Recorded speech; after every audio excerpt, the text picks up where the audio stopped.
Dünya Uyghur Qurultayı Xalqaro Olimpik Komitetining Olimpik nizomnomasi xiloflik qilganligini ayblagan. Shundaqla ularning 2022-yillik qishliq Olimpikni Beyjingda o'tkazmaslik to'g'risidagi arz xatini Olimpik axloq komitetining raisi Ban Ki-moonning shaxsan o'zi ko'rib chiqishini talab qilgan. Dünya Uyghur Qurultayining bu chaqiriqi Uyg'urlarga irqiy qirg'inchilik yurgizayotgan Xitoydagi bir davlatda olimpik o'tkazish xalqaroda kuchli qarshilik uchrayotgan bir mezgilda e'lon qilindi. Dünya Uyghur Qurultayi o'tgan yil 8-oyda Xalqaro Olimpik Komiteti xat yozib, 2022-yillik qishliq Olimpikni Beyjingda o'tkazmaslikni, Xitoyning Uyg'urlar qarata insoniyatga qarshi jinoyat sodir qilganligiga oid dalil isbotlar borligini ko'rsatgan. Xalqaro Olimpik Komiteti ularning arziga to'g'ri muomala qilmagan bo'lib, ular bu yil fevralda Olimpik axloq komitetining raisi Ban Ki-moonga xat yozgan.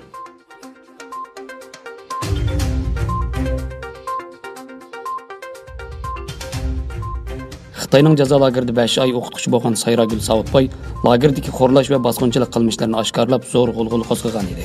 U Xitoy hukumatining Uyg'ur va qozoqlarga qaratilgan insoniyatga qarshi jinoyatlarni fosh qilishdagi jasorati bilan 2019-yil Amerika Tashqi ishlar ministrligining Jasur ayollar mukofotining sohibi bo'lgan bo'lsa, bu navbat u yana Germaniyaning 2021-yillik Nuremberg kishilik huquq mukofotiga loyiq ko'rilgan. Germaniyaning 2021-yillik Nuremberg kishilik huquq mukofoti Shvetsiyada turishli qozoq lager shoidi Sayragul Saudbayga berilgan. Nuremberg shahar boshlig'i Markus König Saudbay Xitoydagi osonlik millat va diniy osonliklarning taqdirini aks ettiradigan vakil bo'lib, atalmış qayta tarbiyalash lageridagi vaziyat va Beyjingning g'arb demokratiyasini dunyoga ag'darishining uzun muddatli planini oshkorladi degan.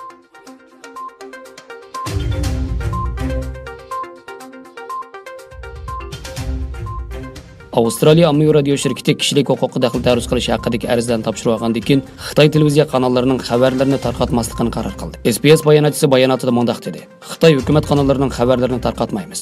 Kishilik huquq tashkilotining arzi tekshirilyapti. SBS to'r bekitidagi dokladga qaraganda, Qo'g'dag'uchilar nomli ommaviy tashkilot kanalga kishilik huquqqa daxl taruz qilish to'g'risida xat yozgan.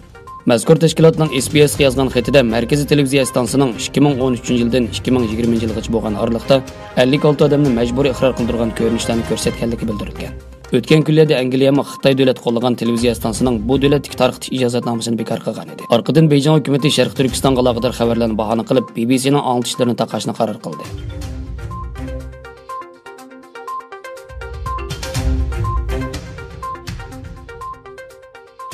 Finlandiyaning shimolidagi Laplandning Kemijarvi shahri Xitoy hukumati mablag' solgan qutb tadqiqot o'rnining 2018-yil 1-oyda shahar aerodromini sotib olish yoki ijara berish taklifini rad qilganligini e'lon qildi. Lekin bu masala yaqinda matbuotda oshkorlangan. Finlandiya qurolli qismiga oldi bilan xabar qilgan shahar mas'ullari institutga buning mumkin bo'lmaydiganligini uqtirgan. Finlandiya armiyasi tomonidan e'lon qilingan bayonotda talab qilingan aerodromning strategik muhim o'q chiqarish doirasiga yaqin ekanligi o'tirib qo'yilgan. Shuningdek, uni berish mumkin emas deb qaralgan. Onun ustiga 2020-yil oktyabrdan boshlab chet el mablag'ini cheklaydigan Yevropa ittifoqi qonun tuzumlari doirasida Xitoyning bunday o'rinni ishlatish huquqiga erishish mumkin emas ekan.